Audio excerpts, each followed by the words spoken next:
You're really doing great, Ivy. I can't get over how well you're walking. Well, I worked very, very hard on it, Sam. My physical therapist saw to that. Besides, I wanted to get out of that wheelchair. I wanted to be well for you and for me. For us. Yeah, well, you're doing great. Congratulations.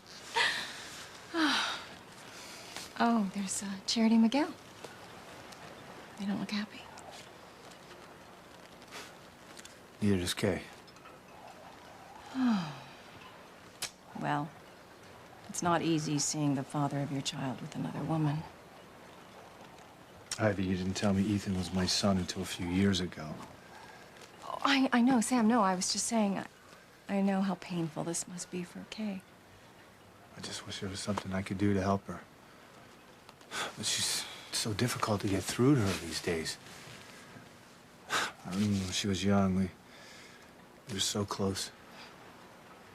Well, little girls grow up, but they always need their daddies. Well, in this case, I think she needs her mother. But I don't think she wants to listen to anything Grace has to say. I have an idea, Sam. Why don't I talk to her? I don't think she's gonna listen to you either. Oh, please let me try, Sam. I just hate seeing you upset.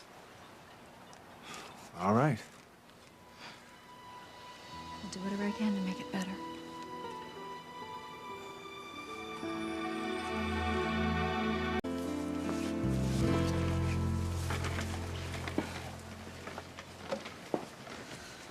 Hello, Kay. Still having the same little problem, I see. What do you want, Ivy? Look, Kay, we've never been friends, and we probably never will be, but I would like to give you a little bit of advice, sort of like a, surrogate mother. Oh, cut the crap. You're just trying to suck up to me so you can score points with my dad. No, Kay, actually, I would really like to help you. Well, if that's true, then why don't you give me some useful advice? Yeah, I don't need a mother's advice on how to be a good girl. I need an old bitch's advice on how to keep the man I love. Okay, well, that was incredibly rude. Oh, please. You know who you are, Ivy. Okay?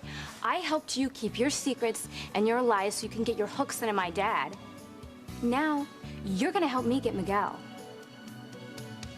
And just how am I supposed to help you get Miguel? He's obviously very much in love with Charity. Yeah, well, he'll get over it. Okay, this is what I want you to do. I want you to talk to Charity. Convince her to leave Miguel alone. How am I supposed to do that? Tell her your pathetic story about how hard it was for you to raise your son without a real father's love, and how awful it was for little Ethan not having a father around growing up, blah, blah, blah, okay? She'll be boo-hooing in no time. Well, I think you give me too much credit, Kay. I don't think I'm that good. At manipulating people's feelings? Oh, give me a break. You wrote the book. Okay, and I'll tell you what. If you don't convince Charity, I might just have to go have a little heart-to-heart with my parents and tell them how you've hired David to pose as my mom's first husband. How do you think Dad's gonna react to that? I'll tell you how he'll react. He'll be furious. Probably never speak to you again. Who knows? Maybe even throw you in jail for fraud. How did someone so young become so hard? Maybe I should go talk to my dad right now. Okay, wait a minute, Kay. There's no need for threats. I'll talk to Charity. Now. Oh, all right.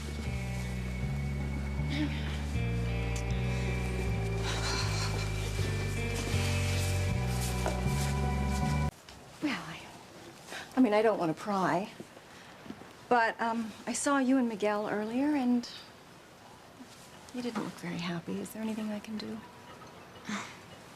No, not really. Well, all couples have their little love spats every now and then, I suppose. We're not really a couple anymore. I'm sorry. We still love each other, and he wants to be with me, but It must be difficult now that he has a baby with Kay. exactly. And he feels responsible to her and to the baby. He still wants to make it work with me, but I just don't see how that's possible. The age-old problem of a man torn between the woman he loves and the woman he's obligated to. Yeah, that's it.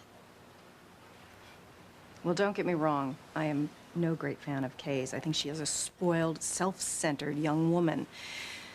But I can't help but feel for her in her predicament. I mean, I know what it was like to raise a child without his father. You mean Ethan?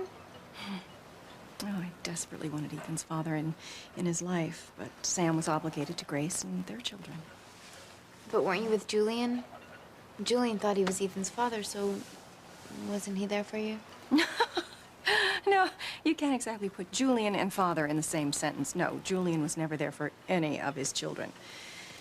And a father's influence is so important, especially in a child's formative years. Well, Miguel says he's gonna be there for Maria. Well, I'm sure he's going to try. But I would think it'd be very difficult to balance his loyalties between you and the baby. They don't call her Poison Ivy for nothing. This is between you and Miguel. I really shouldn't have said anything. No. No, you're right. I don't want Miguel to divide his loyalties between me and the baby. He should be with her and with Kay, which is pretty much what I've been trying to tell him, but he won't listen to me. So, what can I do? Well, I think you have to make yourself crystal clear, Charity. You have to show him that you are serious and that you're going to move on with your life without him. But I see the hurt in his eyes when he looks at me.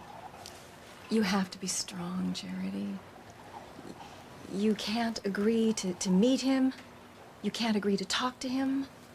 You have to make yourself unavailable. You know what? I heard Jessica talking about a bunch of kids going on a ski trip today. Why don't you go with them?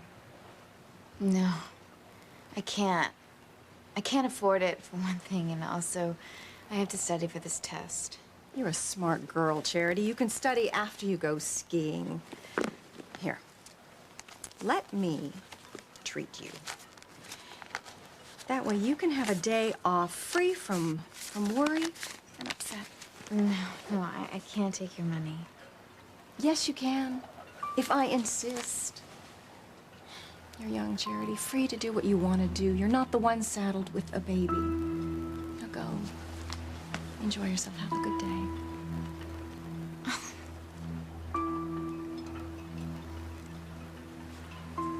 All right. Thank you.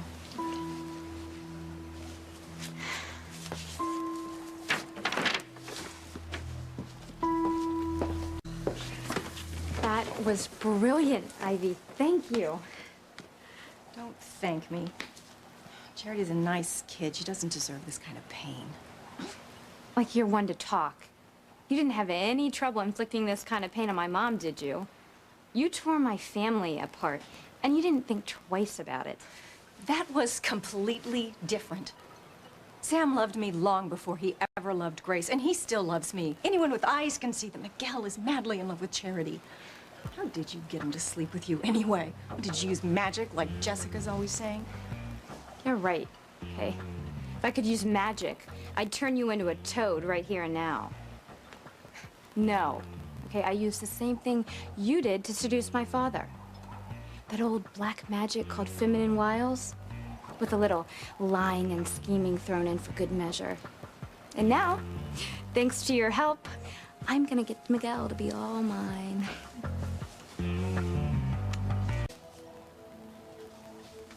Oh, what was that for?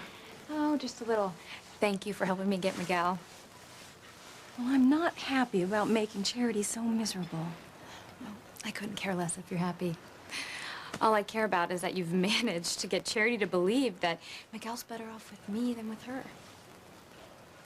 Well, I'm not so sure that I believe that, but I do believe a child should be raised by both of their parents.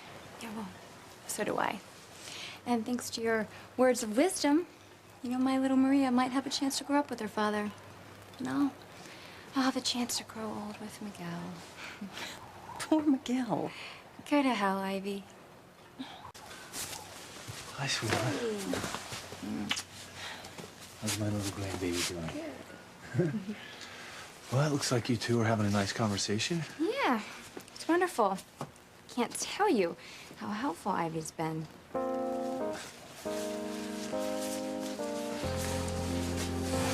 told you Kay was a good girl. She just needed some womanly advice. Oh, yes. Kay is quite a girl.